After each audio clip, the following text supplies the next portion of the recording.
Hello बच्चों, good afternoon. कैसे हो आप लोग? I hope you are doing so well. और मेरी प्रीवियस वीडियोस आपने देख ली होंगी, और अगर आपने नहीं देखी है तो जाओ जल्दी से देख लो। और if you have any kind of a doubt you can comment me in the comment section. आप मुझे टेलीग्राम पे भी पूछ सकते हो, आप मुझे व्हाट्सअप पे भी पूछ सकते हो, कहीं पे भी आप मुझसे डाउट पूछ सकते हो।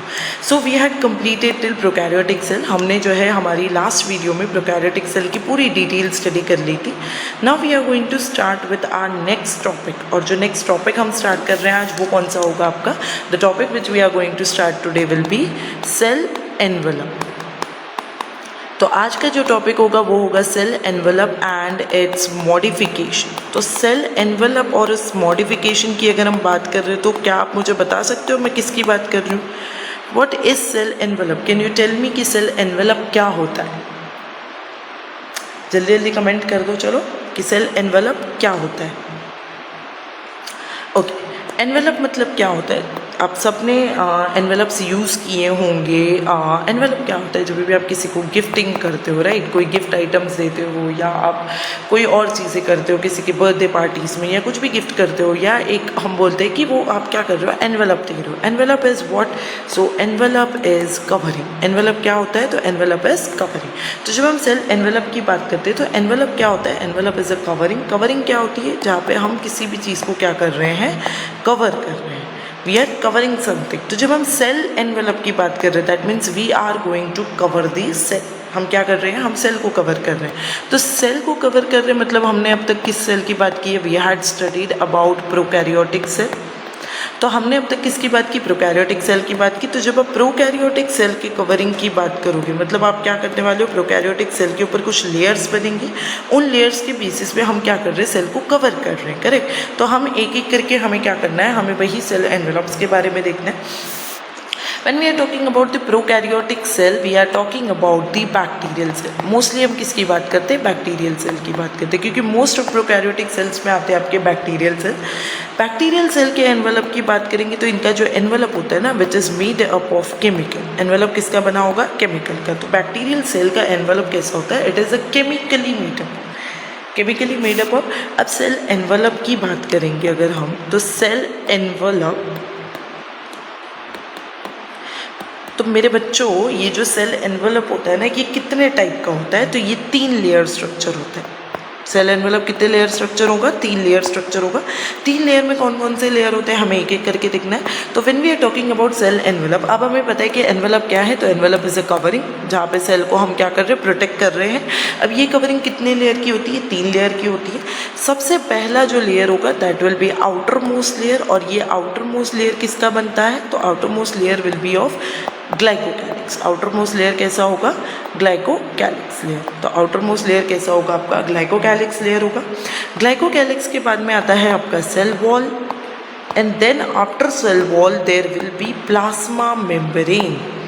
अब ये तीनों आपने टर्म सुने ही होंगे इन योर 11th स्टैंडर्ड। जब आपने 11th की क्लास पढ़ी होगी तभी आपने ये तीनों के तीनों टर्म सुन लिए होंगे, करेक्ट। तो ये तीनों टर्म आपने सुना ही होगा कि क्या होते हैं ग्लाइकोकैलिक्स, क्या होता है सेल वॉल, और क्या होता है प्लाज्मा मेम्ब्रेन, करेक्ट। तो हमें क्या करना है? हमें तीनों के बारे में एक एक चीज़ें पढ़नी है। हमें तीनों को देखना है कि क्या होता है आपका ग्लाइकोकैलिक्स, क्या होगा आपका सेल वॉल, एंड क्या होगा आपका plasma membrane, correct. So first we are going to start with glycocalyx. Glycocalyx के बारे में देखेंगे। तो ग्लाइकोकैलिक्स क्या होता है? क्या कोई मुझे बता सकता है कि क्या होगा glycocalyx? Do you know what is glycocalyx? चलो हम बोल रहे हैं कि ये आउटर मोस्ट लेयर है, आउटर मोस्ट लेयर। अच्छा, ये तीनों जो लेयर होते हैं ना, ये तीनों लेयर के ना अलग अलग फंक्शंस होते हैं। तीनों का काम क्या है? प्रोटेक्शन। तीनों का काम क्या है? प्रोटेक्शन। लेकिन ये प्रोटेक्शन करने का तरीका भी तीनों का कैसा होगा? अलग अलग होगा। तो देयर आर डिफरेंट फंक्शंस। तो ये फंक्शंस हमें देखने हैं, हर एक के एक फंक्शंस हम यहाँ पे देखने वाले हैं। अच्छा बेटा, आज कैमरा थोड़ा बंद होगा, क्यों? क्योंकि मेरा जो है यहाँ पे कैमरा दिक्कत दे रहा है। तो आज सिर्फ ऑडियो लेक्चर सुनो आप। आज विदाउट कैमरा हम लेक्चर लेंगे। मैं नेक्स्ट लेक्चर पे देख लेती हूँ व्हाट इज़ द रोल, ठीक है। हाँ, तो तीनों का काम क्या है? तीनों का काम है आपका प्रोटेक्शन। तो एक एक करके हमें देखना है कि ये तीनों प्रोटेक्शन में कैसे हेल्प करते हैं। When we are talking about the each layer will shows a different function. There will be a distinct function, but तीनों सिंगल यूनिट मिलके काम करते हैं। मतलब जैसे for example you have studied your 11th standard, correct. 11th में आपके अलग अलग सब्जेक्ट्स थे, बट मिलके क्या बन रहा था आपका 11th स्टैंडर्ड, मिलके क्या बन रहा था 11th साइंस। 11th साइंस में वेरियस ब्रांचेस है, बट 11th साइंस आप बोल रहे थे, राइट। तो इन तीनों का काम क्या है, protection. They all will have the single function, but ये तीनों के यूनिट्स क्या होते हैं, अलग अलग होते हैं।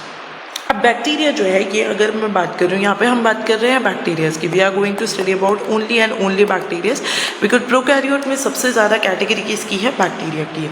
बैक्टीरिया के पास में ना 2 कैटेगरीज होती है। बैक्टीरिया के पास में क्या होती हैं, 2 कैटेगरीज होती है, 2 ग्रुप पे बैक्टीरिया जो है डिफाइन किए जाते हैं, 2 ग्रुप पे डिस्टिंक्ट किए जाते हैं। उनके किस बेसिस पे हम ये डिस्टिंक्शन कर रहे हैं, तो we are discussing on the basis of the procedure.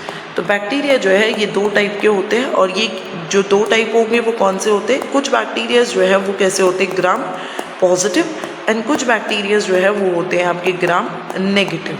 ना ये जो पॉजिटिव एंड नेगेटिव जो टर्म है, ये ग्राम पॉजिटिव जो होते हैं और ये ग्राम नेगेटिव होते हैं, ये दिया किसने था, तो it was given by the scientist Gram. ये जो टर्म थे ये दिए थे बाय साइंटिस्ट ग्राम। तो साइंटिस्ट ग्राम ने जो है ये टर्म दिया था, जहाँ पे उन्होंने gram positive and gram negative की बात की थी।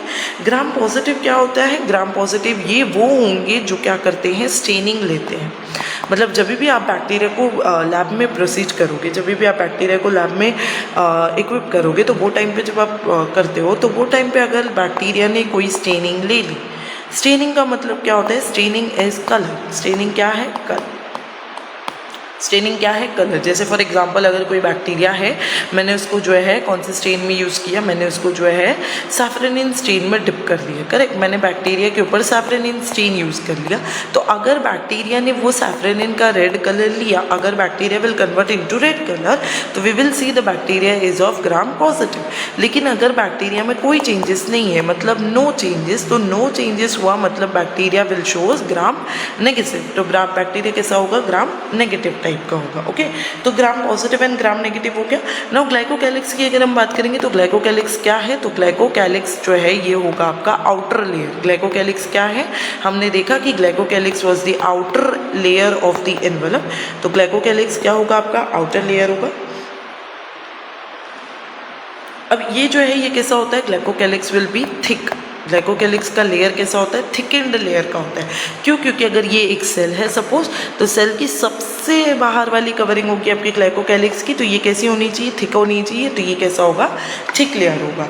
लेकिन अगर हम बात कर रहे हैं ग्लाइकोकैलिक्स की, तो ये जो है डिफर करते हैं। ये थिक तो होता है, लेकिन ये जो है कुछ बैक्टीरियाज में ये कैसा होता है, कुछ बैक्टीरियाज में it could be loose sheet. तो कुछ बैक्टीरियाज में ये लूज शीट बनाता है, और कुछ बैक्टीरियाज में जो है ये कैसा होता है, थिक एंड टफ। कैसा होगा, थिक भी होगा या और टफ भी होगा। लेकिन जब ये लूज शीट बना रहा है ना, तो ये लूज शीट बनाने को हम क्या बोलते हैं, the bacterias are known as slime layer. Loose sheet बना मतलब उसे हम क्या बोलेंगे, स्लाइम लेयर। वो कैसा लेयर शो करता है, स्लाइम लेयर। लेकिन अगर वो टफ है तो it will be called as capsule. Tough है तो क्या होगा, कैप्सूल। टफ होगा तो it will shows the capsule like layer. लेकिन अगर वो लूज शीट में है तो it is called as a slime layer. तो ये किसकी बात की हमने, ग्लाइकोकैलिक्स की। तो this was the first one. Second किसकी बात करेंगे हम, we are going to talk about the cell wall. Second layer क्या था आपका, सेल वॉल। सेल वॉल क्या होता है, व्हाट इज सेल वॉल। अच्छा एक चीज़ और बता दो, क्या सेल वॉल प्लांट और एनिमल दोनों में प्रेजेंट होता है, जल्दी कमेंट में बता दो कि सेल वॉल प्लांट्स और एनिमल्स दोनों में प्रेजेंट होता है कि सिर्फ किसी एक में प्रेजेंट होता है, तो कमेंट कर दो फटाफट से। तो सेकंड क्या है आपका, सेल वॉल। सेल वॉल की अगर हम बात करेंगे तो सेल वॉल क्या होता है, जो एक लेयर है आपकी सेल की, इस सेल के ऊपर का जो लेयर होता है that is called as cell wall. तो सेल वॉल क्या करता है, सेल वॉल जो है ये क्या करेगा, शेप ऑफ सेल बताएगा। सेल वॉल का काम क्या होता है, शेप बताना, करेक्ट। तो शेप बताएगा सेल की, और उसके अलावा ये क्या करता है, तो it will provide the support. इसके अलावा ये क्या करेगा, सेल को सपोर्ट देने का काम करता है। सपोर्ट क्यों दे रहा है, बिकॉज ये सेल को क्या कर रहा है, प्रोटेक्ट कर रहा है। तो सपोर्ट देने का काम मतलब क्या कर रहा है, ये सेल को प्रोटेक्ट करेगा। तो सेल वॉल के 2 काम हो गए, structural support to prevent bacteria. और ये क्यों किया जाता है, ताकि वो बैक्टीरिया को प्रिवेंट कर सके from bursting.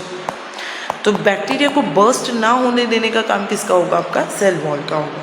Third one will be your plasma membrane. अब प्लाज्मा मेम्ब्रेन की बात करते हैं, तो चलो मैं आपको बता दूं एक चीज़। ये देखो, ये एक लेयर होती है, अब ये इस तरीके से आपकी प्लाज्मा मेम्ब्रेन की लेयर होगी जहाँ पे आपके ये जो लिपिड मॉलिक्यूल्स है ये प्रेजेंट होते हैं आपके प्लाज्मा मेम्ब्रेन। ये क्या है? तो ये है आपके लिपिड। ये क्या है? लिपिड। तो प्लाज्मा मेम्ब्रेन की बात करेंगे तो प्लाज्मा मेम्ब्रेन क्या होता है? प्लाज्मा मेम्ब्रेन का सबसे पहला जो फंक्शन होता है वो क्या होता है कि प्लाज्मा मेम्ब्रेन हमेशा सिलेक्टिवली परमिएबल होंगे। प्लाज्मा मेम्ब्रेन कैसे होते हैं? Selectively permeable. Now when I am talking about selectively permeable, इसका ये मतलब होगा कि प्लाज्मा मेम्ब्रेन जो है ये सबको अलाउड नहीं करता है। अगर प्लाज्मा मेम्ब्रेन के पास में लिपिड आया, कार्बोहाइड्रेट आया, प्रोटीन आया, फिर अमीनो एसिड्स आ गए, तो प्लाज्मा मेम्ब्रेन क्या करेगा? लिपिड को अलाउ करेगा, अमीनो एसिड को अलाउ करेगा, फॉर एग्जांपल प्रोटीन को भी कर दिया लेकिन कार्बोहाइड्रेट को नहीं करेगा। तो प्लाज्मा मेम्ब्रेन जो है ये क्या है? Selectively permeable. मतलब ये हर एक ऑर्गन, हर एक जो है फंक्शंस जो है इसके क्या होते हैं कि ये सबको अलाउ नहीं करता है। It will only and only allow certain elements. Correct. अगर हम बात करेंगे कि ये जो मेम्ब्रेन स्ट्रक्चर होता है, हमने क्या देखा कि हमारा जो मेम्ब्रेन होता है ये 3 लेयर का बना होगा। करेक्ट। ये मेम्ब्रेन स्ट्रक्चर जो है ये एक्सटेंड होता है। एक्सटेंड किस में होगा? अगर ये प्लाज्मा मेम्ब्रेन की बात करेंगे तो यहाँ पे एक्सटेंशन आते हैं आपके मीजोसोम्स। क्या आते हैं? Extensions will be mesosomes. अब मीजोसोम की अगर हम बात करें तो मीजोसोम्स क्या होते हैं?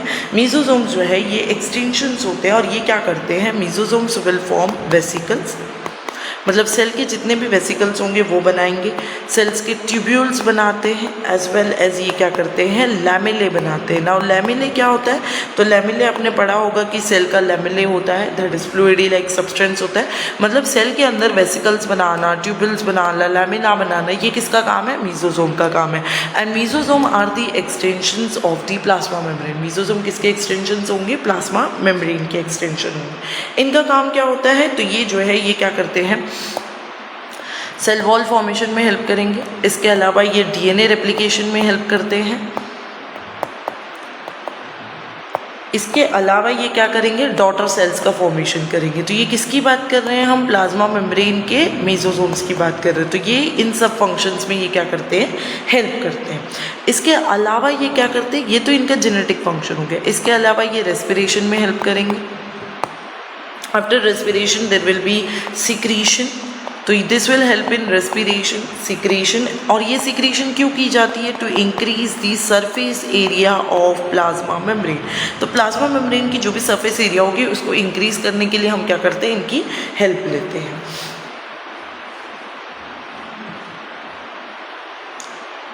एक्सेप्शन। अब बायो में जो है बिना एक्सेप्शन के हम बात नहीं करते। हमारे पास में एक एक्सेप्शन क्या है? तो अब तक हम किसकी बात कर रहे हैं? We are talking about the prokaryotes only. तो प्रोकैरियोटिक में एक एग्जांपल आता है एक्सेप्शन का, दैट इज साइनोबैक्टीरियम। प्रोकैरियोटिक में एक्सेप्शन क्या होगा? साइनोबैक्टीरिया। साइनोबैक्टीरिया को एक्सेप्शन क्यों बोला गया? बिकॉज साइनोबैक्टीरिया के पास में क्या प्रेजेंट होंगे? आपके क्रोमैटोफोर्स। साइनोबैक्टीरिया के पास में क्या प्रेजेंट होते हैं? क्रोमैटोफोर्स। अब ये क्रोमैटोफोर्स के पास में क्या प्रेजेंट है? पिगमेंट्स। तो दिस इज द एक्सेप्शन जहाँ पे हम बैक्टीरियाज की बात करें, लेकिन बैक्टीरिया में एक ऐसा बैक्टीरिया है विच इज साइनोबैक्टीरिया जिसके पास में एक्सेप्शन है। क्यों? क्योंकि इनके पास में और भी मेम्ब्रेनस एक्सटेंशन है विच इज क्रोमैटोफोर। ये क्रोमैटोफोर क्या करता है? पिगमेंट बनाता है। इसके पास में क्या प्रेजेंट है? पिगमेंट प्रेजेंट है।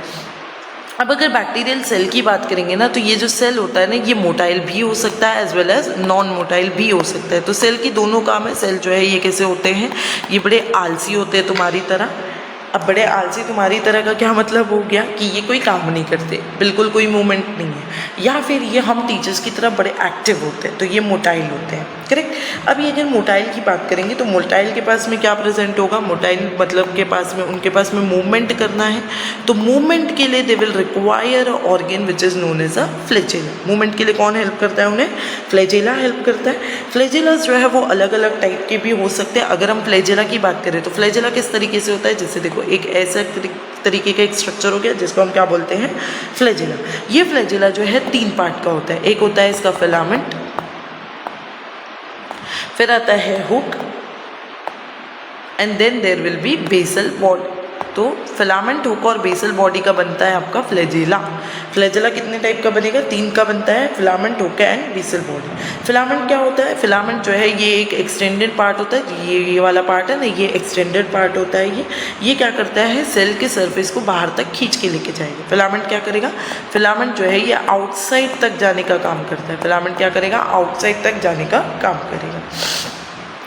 अब फिलामेंट की बात करेंगे तो बैक्टीरियल फ्लैजेला जो होता है, हमने क्या बात की, फ्लैजेला की अगर हम बात कर रहे हैं ना, तो फ्लैजेला के अलावा क्या प्रेजेंट है इनके पास में, फ्लैजेला के अलावा इनके पास में प्रेजेंट है पिलाई एंड फिम्ब्रिए। फ्लैजेला के अलावा क्या प्रेजेंट है, पिलाई एंड फिम्ब्रिए।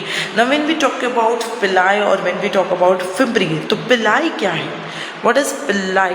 अब पिलाई के नाम से ही आपको पता चल जाना चाहिए कि ये क्या है, इलोंगेटेड स्ट्रक्चर। पिलाई क्या होगा, तो pili will be the elongated structure, जो किसका बनता है, तो it will be made up of protein. Pili is made up of protein, P कैसे याद रखोगे, पी याद रखोगे। पिलाई किसका बनता है, प्रोटीन का बनेगा। फिम्ब्रिए क्या होते हैं, तो फिम्ब्रिए जो है आपने हमेशा कोम देखी होगी, फिम्ब्रिए कुछ ऐसा होता है, फिम्ब्रिए का स्ट्रक्चर जो है वो इस तरीके से होता है। तो फिम्ब्रिए जो है ये कैसे होते हैं, ब्रिसल लाइक, कैसे होते हैं, फिम्ब्रिए जो है ये छोटे से होते हैं, बड़े छोटे होते हैं, और ये कैसे होते हैं, ब्रिसल लाइक होते हैं। अगेन ये भी कैसे होंगे, ये जो है ये सेल के बाहर की साइड होते हैं, कहाँ पे प्रेजेंट होंगे, आउटसाइड दी सेल। कहाँ पे प्रेजेंट होंगे, आउटसाइड दी सेल। ठीक है, तो हमने क्या देखा यहाँ पे, तो we had studied about the bacterial, किसकी बात की हमने यहाँ पे बात की सेल एनवेलप की बात की। तो किसकी बात की हमने, सेल एनवेलप की बात की। अब मैं आपको इसी का एनसीईआरटी दिखा देती हूँ। I show you the NCERT book और NCERT the paragraph of this thing. आपको क्या क्या याद रखना है वो हम उसी में से देख लेते हैं। तो let me show you the NCERT paragraph of this thing.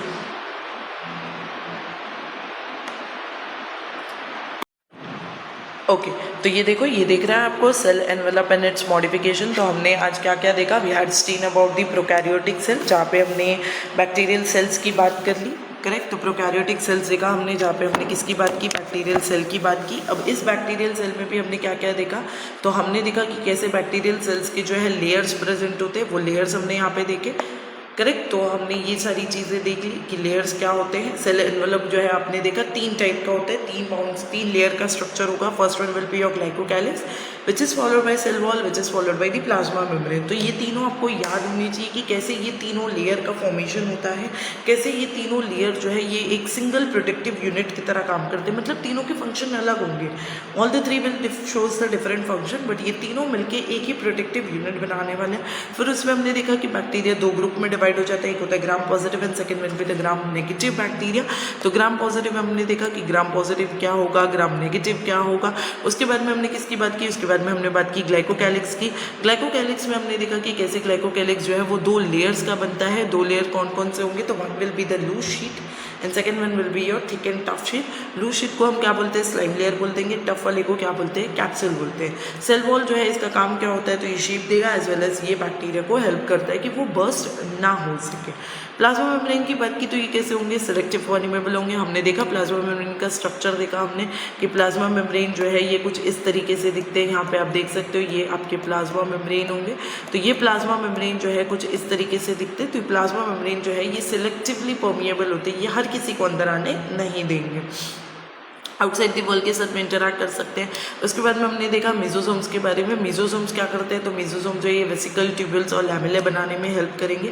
इसके अलावा ये सेल वॉल के फॉर्मेशन में हेल्प करते हैं, डीएनए को रेप्लिकेशन करवाते हैं, डॉटर सेल को डिस्ट्रीब्यूट करवाते हैं, रेस्पिरेशन, सिक्रीशन, एंजाइमेटिक कंटेंट को एक्सट्रैक्ट करते हैं। तो ये सारे काम किसके देखे, आपके मेसोसोम्स के देखे। उसके अलावा हमारे पास में क्या था, एक्सेप्शन, क्या था, exception which was cyanobacteria. Cyanobacteria के पास में क्या है, साइटोप्लाज्म प्रेजेंट है, जिसको हम क्या बोलते हैं, क्रोमेटोफोर। क्रोमेटोफोर के पास में क्या प्रेजेंट होगा, पिगमेंट्स। क्रोमेटोफोर के पास में क्या प्रेजेंट होता है, पिगमेंट। फिर हमने देखा कि बैक्टीरियल सेल्स जो है ये कैसे हो सकते हैं, मोटाइल भी हो सकते हैं, नॉन मोटाइल भी हो सकते हैं, मतलब दोनों प्रॉपर्टी है, चल फिर भी सकते हैं और आराम से रह भी सकते हैं। चल फिर सकते हैं मतलब ये बड़े मेहनती होते हैं, नॉन मोटाइल बड़े आलसी आप लोगों की तरह होते हैं जो कोई काम नहीं करते, जो कोई भी काम नहीं करते, जिनसे पढ़ाई भी नहीं होती है। करेक्ट, सही बात है ना, आपसे तो पढ़ाई भी नहीं हो रही है। तो ये होते हैं नॉन मोटाइल। मोटाइल में भी हमने देखा कि इनमें क्या होता है, फ्लैजिला होता है। फ्लैजिला जो है 3 लेयर का बनता है, फिलामेंट होगा और बेसल बॉडी। फिलामेंट सबसे लॉन्गेस्ट पार्ट होगा, फिर फ्लैजिला के बाद में फिम्ब्री और पिलाई होता है। पिलाई जो है ये क्या है, टिबुलर स्ट्रक्चर है जो प्रोटीन का बनता है। फिम्ब्री क्या है, तो फिम्ब्री हमने देखा, फिम्ब्री का कुछ स्ट्रक्चर इस तरीके से होता है, ये एक ब्रिसल लाइक स्ट्रक्चर जो है शो करता है, जो सेल के बाहर निकलने में हेल्प करता है। अब ये कुछ बैक्टीरियाज में ना ये जो है हेल्प करता है कि वो बैक्टीरिया को अटैच करेगा रॉक के साथ में, स्ट्रीम और ऑल्सो होस्ट टिश्यूज के साथ में। कुछ बैक्टीरिया जो है ये दूसरों पर डिपेंड करते हैं, तो ये उसमें भी इनको क्या करता है, हेल्प करते हैं। तो यहाँ तक आपको समझ में आ गया, यहाँ तक आपको क्लियर हो गया। नेक्स्ट लेक्चर में हम क्या स्टार्ट कर रहे हैं, we are going to start with ribosome and inclusion body. अच्छा, अब ये एक एक टॉपिक क्यों किया जा रहा है, एक एक पार्ट क्यों कर रही हूँ, ताकि आपको याद रहे, you should remember all the things. तो इसीलिए मैं एक पॉइंट पे जाऊँगी। तो नेक्स्ट जो चैप्टर होगा, नेक्स्ट जो लेक्चर होगा हमारा, वहाँ पे हम किसकी बात करेंगे, राइबोसोम्स एंड इंक्लूजन बॉडीज़ की बात करेंगे। आई होप यहाँ तक आपको सब कुछ समझ में आ गया होगा, यहाँ तक आपको सब कुछ क्लियर हो गया होगा। कुछ भी डाउट है, comment me in the comment section में, आपके डाउट कमेंट्स में क्लियर कर दूंगी। एज वेल एज आप मुझे टेलीग्राम पे मैसेज कर सकते हो, मैं आपको पिन कर देती हूँ टेलीग्राम नीचे। आप मुझे जो है व्हाट्सअप पे भी मैसेज कर सकते हो, तो ये सारी चीज़ें आप कर सकते हो। ओके, तो आई होप यहाँ तक आपको सब कुछ समझ में आ गया होगा। Each and everything will be clear to you all. तो see you in the next lecture. Till then, thank you.